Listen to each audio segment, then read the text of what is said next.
The BRICS New Development Bank, or the NDB for short, is a multilateral development bank that was established in 2015 by Brazil, Russia, India, China, and South Africa. The NDB aims to mobilize resources for infrastructure and sustainable development projects in BRICS and other emerging markets in developing countries, or EMDCs for short. The NDB has a capital of $100 billion and each founding member has an equal share of 20%. Egypt's President Abdel Fattah el-Sisi approved the agreement to join the NDB on March 30, 2023, after it was passed by the House of Representatives in January. Egypt is the second African country to join the NDB after South Africa. So why did Egypt decide to join the NDB? And how is this a good move for the country and its economy? Hello, and welcome to our channel, where I talk about the latest news and developments in the world of economics and finance. Today, I want to talk about a major event that happened recently.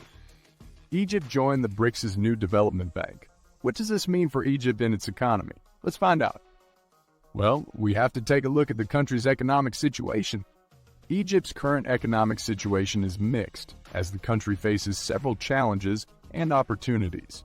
Some of them include, Egypt has been hit hard by the COVID-19 pandemic, which has affected its key sources of foreign income, such as tourism, exports, and foreign direct investment.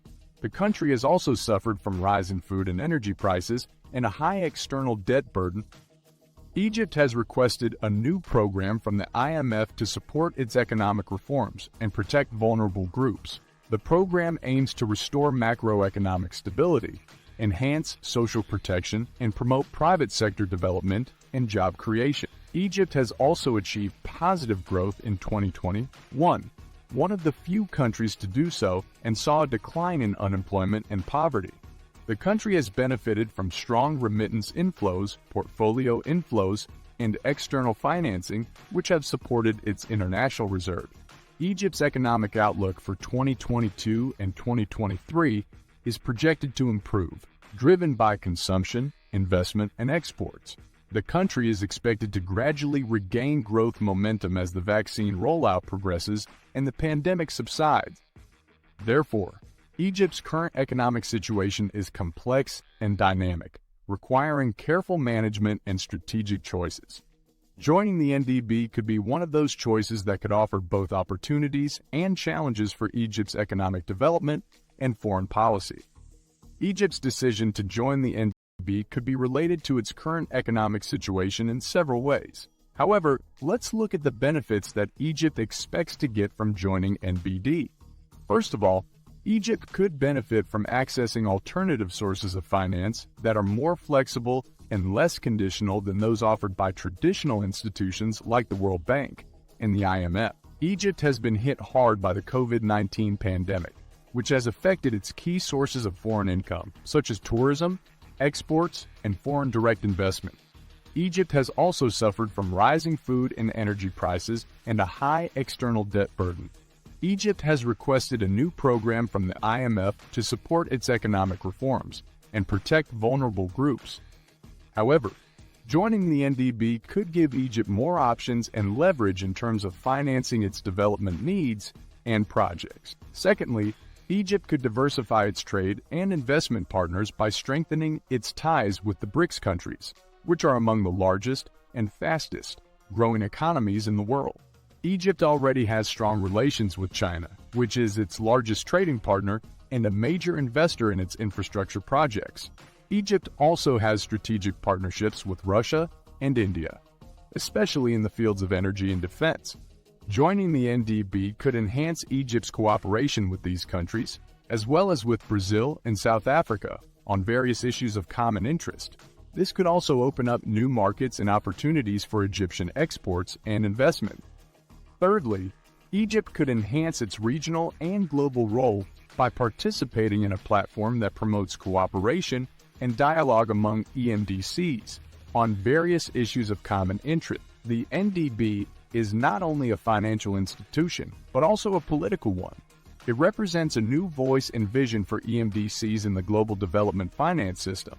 It also provides a space for sharing experiences and best practices among ENDCs on how to achieve sustainable development goals. Egypt could use its membership in the NDB to showcase its achievements and challenges as a large and influential EMDC in Africa and the Middle East. Of course, joining the NDB also entails some challenges and risks for Egypt. For example, Egypt may face competition from other NDB members for accessing funds and projects, especially from other African countries that have similar needs and priorities.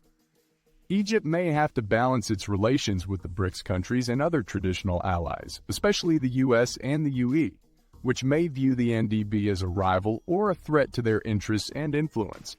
Egypt may have to comply with certain standards and criteria set by the NDB, such as environmental and social safeguards, transparency and accountability, governance, and anti-corruption measures. Therefore, Egypt's decision to join the NDB should be seen as a strategic move that offers both opportunities and challenges for its economic development and foreign policy.